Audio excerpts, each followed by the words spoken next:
ఓం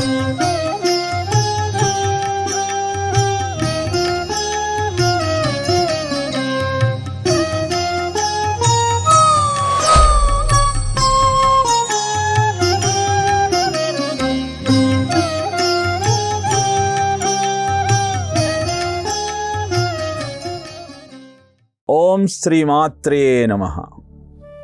ETV life ఆధ్యాత్మిక channel ప్రేక్షకులకు స్వాగతం.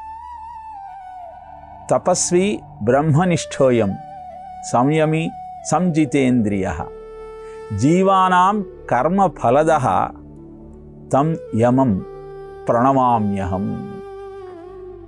యమాష్టకంలో దేవీ భాగవతంలో తెలియజేయబడిన అద్భుతమైన స్తోత్రంలో యమతత్వాన్ని వివరిస్తూ ఉన్నారు. యముడి లక్షణాలను తెలుపుతూ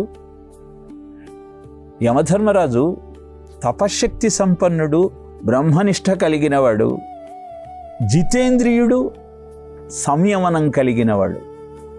ఈ లక్షణాలన్నీ తెలియజేయాల్సిన అవసరం ఏమున్నది? యముడికి నమస్కారము అంటే సరిపోతుంది కదా. అంటే మృత్యుదేవతను తన స్వాధీనంలో ఉంచుకోవటానికి కావలసిన లక్షణాలే ఈ లక్షణాలు. అసలు తపస్సు అంటే ఏమిటి? మహాభారతంలో అరణ్య పర్వంలో 313వ అధ్యాయంలో ధర్మరాజును యక్షుడు ప్రశ్నిస్తాడు. తపః కిం లక్షణం ప్రోక్తం కో మదః పరికీర్తితః కాచ క్షమా పరా ప్రోక్త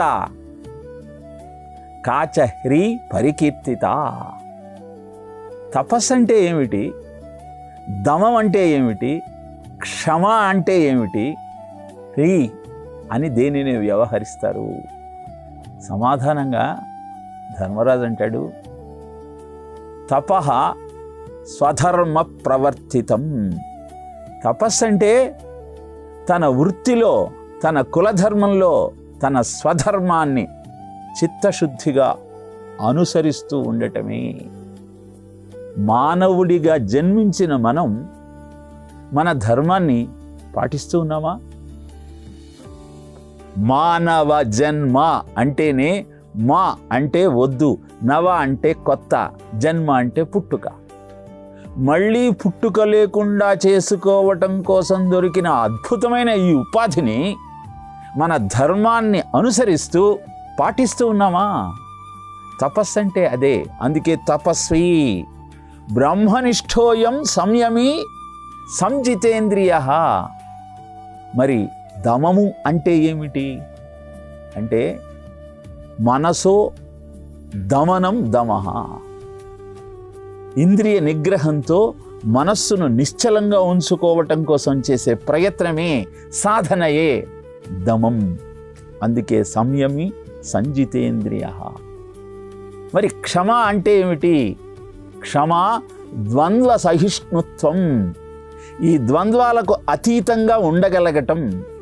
సుఖము, దుఃఖము, నావాడు, పరాయివాడు, ఈ భేదాన్ని పాటించకుండా ఉండగలిగితే ఆ ఆత్మతత్వం ఏమిటో బోధపడుతుంది. మృత్యువును జయించటానికి అవకాశం దొరుకుతుంది. అహం నిజం పరోవేత్తి గణనా లఘుచేతసాం ఉదారచరితానాంతు వసుధైక కుటుంబకం అని ఉపనిషత్తు చెబుతుంది. వీడు నావాడు, వీడు పరాయివాడు అన్న భావన ఎప్పుడైతే కలుగుతుందో అప్పుడు రాగద్వేషాలు ఏర్పడతాయి. అప్పుడు ఆ ఆత్మతత్వం యొక్క రహస్యము అర్థం కాదు. హ్రీ అంటే చేయకూడని పనిని చేయకుండా ఉండటం. ఇలా చేయకూడని పనిని వదిలేసి ద్వంద్వ భావనను వీడి ఇంద్రియ నిగ్రహంతో స్వధర్మ అనుష్ఠానం చేయగలిగితే అప్పుడు ఆ నచికేతుడు అడిగినటువంటి ఆత్మతత్వం ఏమిటో అవగతమవుతుంది. యమధర్మరాజు తెలియజేసేటువంటి అద్భుతమైన ఆ విజ్ఞానం బోధపడుతుంది. అలాంటి యముడికి నమస్కారము అని సావిత్రి యమాష్టకంలో ఆ సమవర్తిని కీర్తించింది. అందుకే సత్యవంతుడి ప్రాణాలను తిరిగి పొందగలిగింది. పతివ్రతగా ప్రపంచంలో ప్రసిద్ధికెక్కింది. అలాంటి అద్భుతమైన ఆత్మతత్వాన్ని తెలుసుకోవటం వల్ల కలిగే ప్రయోజనం ఏమిటి అన్న సందేహం కలగటం సహజమే. దాన్ని కూడా శాస్త్రం నిర్వచించింది. స్నానం తేన సహస్రతీర్థ సలిలే సర్వాపి దత్తావని యజ్ఞానాంచ సహస్రమిష్టమఖిలం దేవాశ్చ సంపూజితాః సంసారాశ్చ సముద్ధృతాస్వపితరః త్రైలోక్య పూజ్యోప్యసౌ యస్య బ్రహ్మ విచారణే క్షణమపి స్థైర్యం మనః ప్రాప్నుయాత్.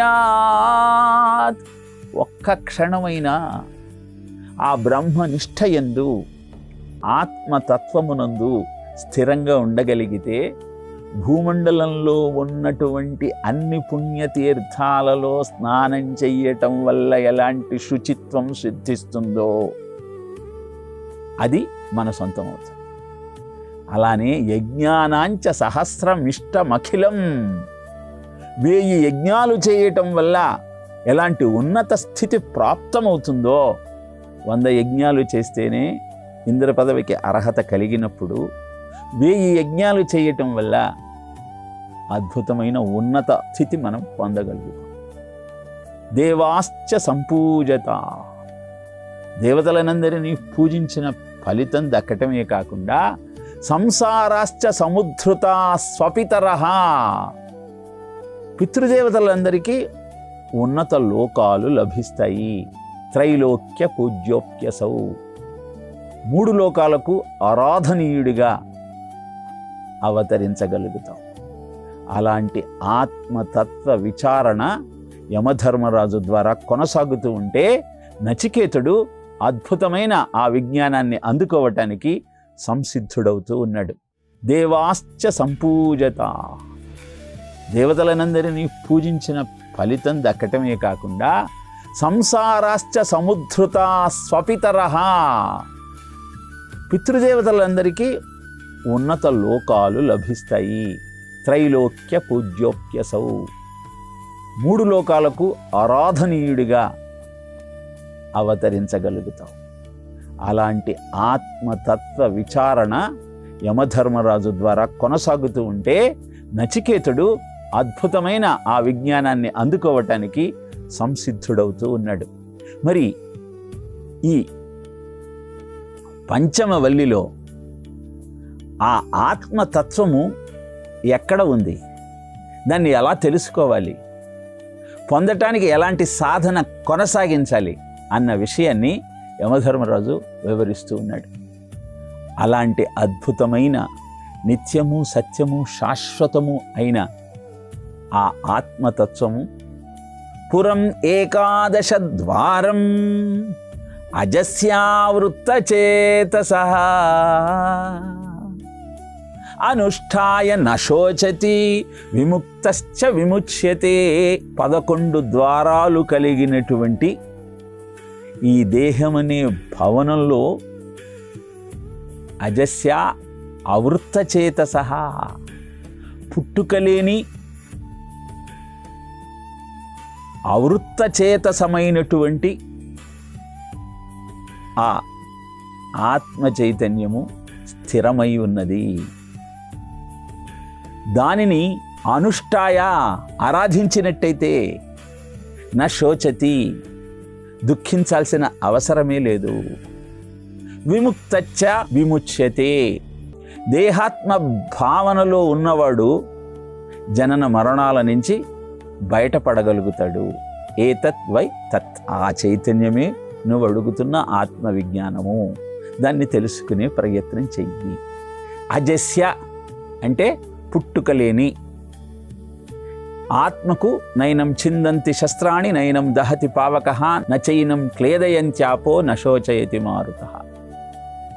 వానతో తడవదు, ఎండకు ఎండదు, అగ్నికి మండదు, కాబట్టి పుట్టుక లేదు. అవక్రచేతసః అంటే ఈ భవనంలో 11 ద్వారాలు ఉన్నాయని చెబుతూ ఉన్నారు యమధర్మరాజు. ఆ భవనమే ఈ దేహం. ఆ 11 ద్వారాలు ఏమిటి అంటే పంచ కర్మేంద్రియాలు, పంచ జ్ఞానేంద్రియాలు, మనస్సు. ఒక్కొక్క ఇంద్రియానికి ఒక్కొక్క ఇంద్రియ అధిదేవత ఉంటాడు. వాళ్ళు ఆ ద్వార పాలకులు. మనస్సే జీవుడు. అతనే ఈ దేహం అనే భవనానికి అధిపతి. ఇంద్రియాలు జ్ఞానేంద్రియాల ద్వారా అంతర్గతంగా ఉన్నటువంటి ఆ చైతన్యం బహిర్గతమయ్యి శబ్ద, స్పర్శ, రూప, రసగంధాలనేటువంటి 5 లక్షణాలను ఆస్వాదించే ప్రయత్నం చేస్తుంది. బయటికి వెళ్ళేటప్పుడు మనం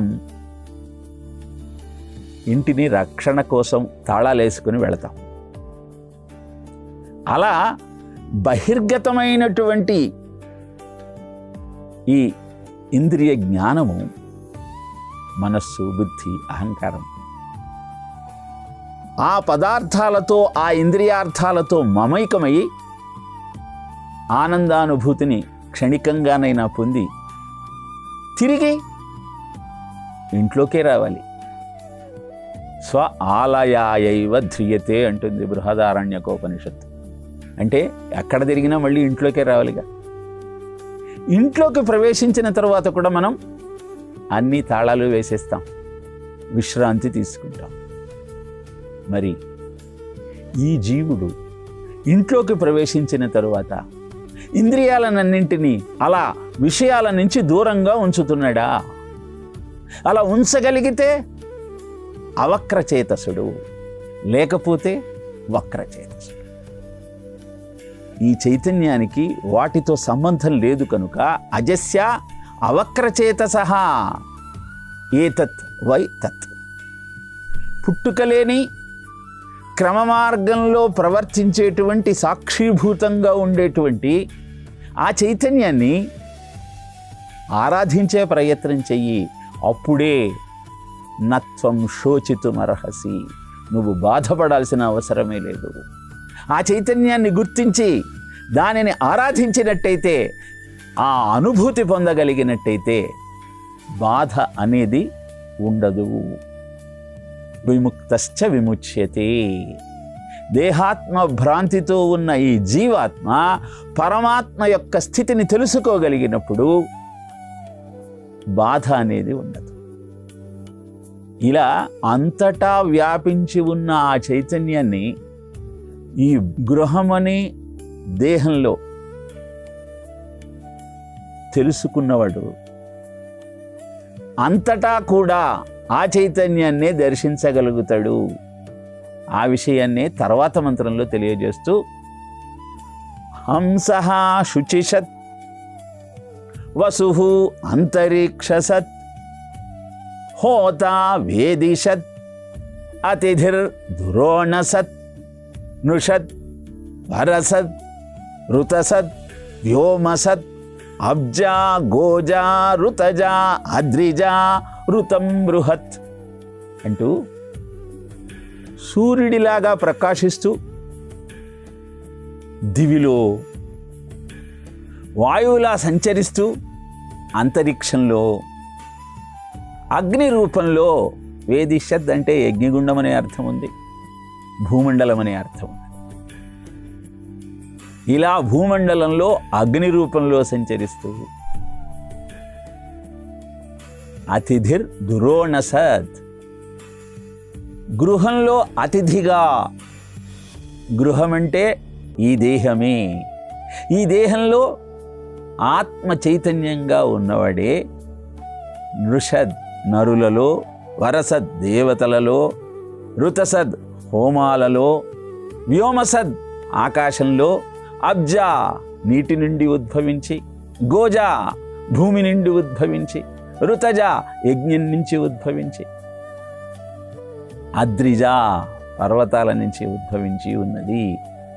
ఋతం బృహత్, అది చాలా గొప్పదైనది అంటూ హరిమయము విశ్వమంతయు, హరి విశ్వమయుండు, సంశయము పని లేదు, హరిమయము కాని ద్రవ్యము పరమాణువు లేదు, వంశపావన వింటే అని శుకుడు పరీక్షిత్తుకు ఏ ఆత్మతత్వాన్ని హరిగా తెలియజేస్తూ అంతా నిండి నిబిడీకృతమై ఉన్న చైతన్యమే అనునిత్యము నువ్వు దర్శించగలిగితే అదే నీకు ముక్తి అని తెలియజేశాడు. అదే విషయాన్ని ఇక్కడ యమధర్మరాజు కూడా నచికేతుడికి తెలియజేస్తున్నాడు. మొదట దేహంలో ఉన్న చైతన్యము అని నిర్వచిస్తూ, అనంతరం అంతా నిండి నిబిడీకృతమై ఉన్న చైతన్యము ఒక్కటే. ఈ పిండాండము బ్రహ్మాండము ఈ రెండింటినీ నడిపిస్తున్న చైతన్యము ఒక్కటే. వింటున్న మనకు కొంచెము సందేహం కలుగుతుంది. ఇది ఎలా సాధ్యము? దీన్ని వివరించటానికి ఏదైనా పురాణ కథ ఉన్నదా అన్న ఆలోచన కలగటం సహజమే. ప్రహ్లాదోపాఖ్యానాన్ని మనం ఒక్కసారి పరిశీలించినట్టయితే ప్రహ్లాదుణ్ణి హిరణ్యకశిపుడు అడుగుతాడు. ప్రహ్లాదుడు అంటే ఎప్పుడూ ఆనందంగా ఉండేవాడు. హిరణ్యకశిపుడు, హిరణ్య అంటే బంగారం సంపద, కశిపు అంటే మంచం, అంటే సంపదలను సంపాదిస్తూ వాటితో భోగాలను అనుభవించాలన్న ఆలోచనతో ఉన్నవాడు.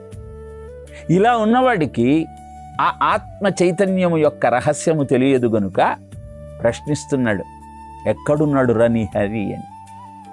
అంటే సమాధానంగా ప్రహ్లాదుడు చెప్తున్నాడు, కలడంబోధి కలండు గాలి కలడాకాశంబునన్ గుంభినిన్ కలడగ్నిన్ దిశలన్ పగళ్ళ నిశలన్ ఖజ్యోత చంద్రాత్మలన్ కలడోంకారమునన్ త్రిలింగ త్రిమూర్తులందంతటన్ కలడీషుండు కలండు తండ్రి వెతగంగానేల ఈయాయడన్.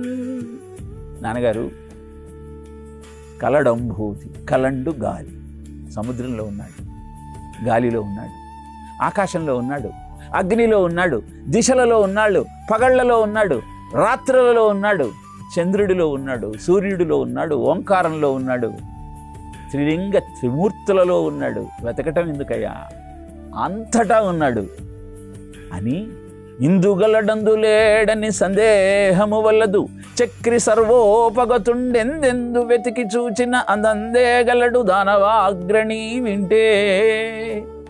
ఈ పద్యంలో ఏమంటున్నాడు? వెతికి చూస్తే కనపడతాడు. ఆ పై పద్యంలో ఏమంటున్నాడు? వెతకంగానేల ఈ ఆయడన్. వెతకాల్సిన అవసరమే ఉందయా, అంతటా ఉన్నాడు.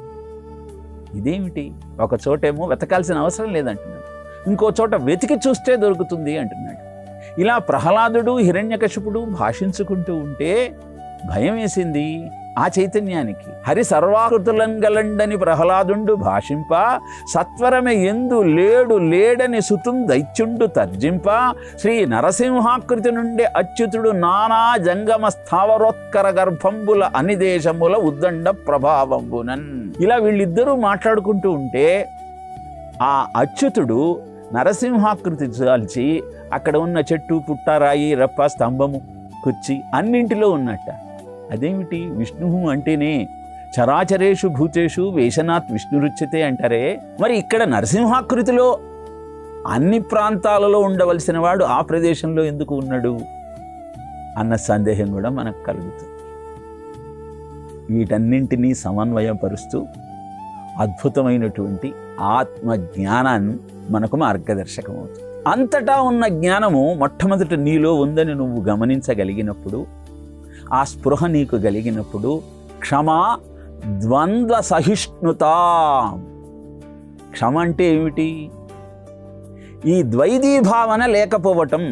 హిరణ్యకశిపుడు ఏం కోరుకున్నాడు? గాలిని గొంభిని అగ్ని నంబువలన్ ఆకాశస్థలన్ దిక్కులన్ రేలన్ ఘస్రములన్ దమ ప్రబల భూరిగ్రాహ రక్షోభుగ వ్యాళాదిత్య నరాది జంతు కలహ వ్యాప్తిన్ మృత్యువులేని జీవనము లోకాధీశ ఇప్పింపవే అని అడిగాడు. అంటే అర్థం ఏమిటి? ఇంట్లో కాదు, బయట కాదు, రాత్రి కాదు, పగలు కాదు, జీవమున్నది కాదు, జీవం లేనిది కాదు.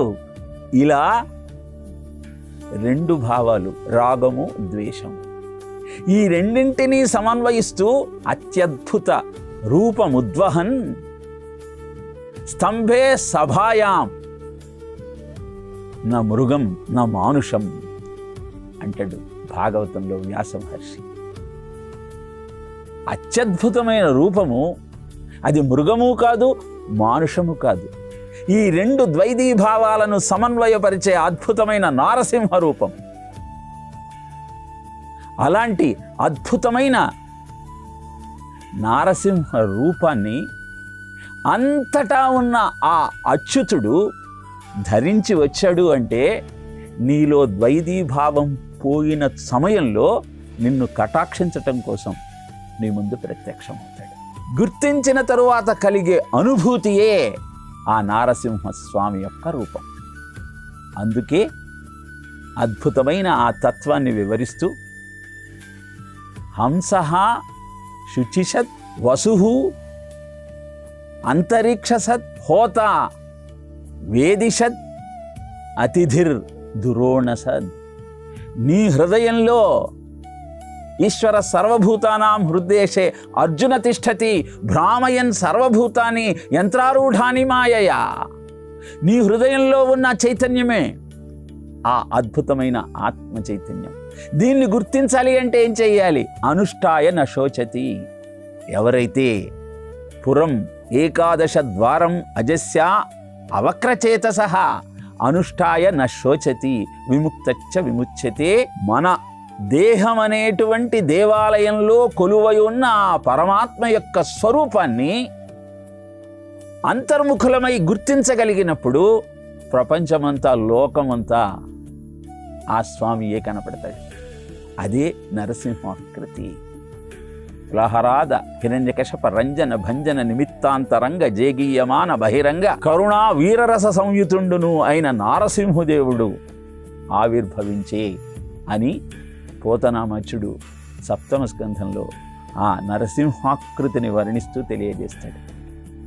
ఇలా ఆ తత్వాన్ని గ్రహిస్తూ అద్భుతమైన ఆనందాన్ని అందుకోవాలి అంటే, ఆ చైతన్యం నీలో ఉన్న సత్యాన్ని గ్రహించాలి అంటే సాధనను తపస్వి బ్రహ్మనిష్ఠోయం సంయమి సంజితేంద్రియ ఈ లక్షణాలన్నీ ఉండాలి. ఎప్పుడైతే అస్య విశ్రం సమానస్య శరీరస్థస్య దేహినాం దేహాచ్ విముచ్యతే మానస్య, ఆ చైతన్యము ఎప్పుడైతే ఈ దేహాన్ని విడిచి వెళుతుందో అప్పుడు ఈ దేహాల్లో ఉన్న ఇంద్రియాలు ఇంద్రియార్థాలు వీటన్నింటికీ ప్రయోజనం ఏముంటుంది? ఇహ ఇవి చేసే పనేముంటుంది? అక్కడ మిగిలేదేముంటుందయా? కాబట్టి ఆ చైతన్యమే నువ్వు అడిగే ఆత్మతత్వము అన్న విషయాన్ని గ్రహించే ప్రయత్నం చెయ్యమంటూ అద్భుతమైన ఆత్మతత్వ వివరాన్ని నచికేతుడికి యమధర్మరాజు తెలియజేస్తున్నాడు.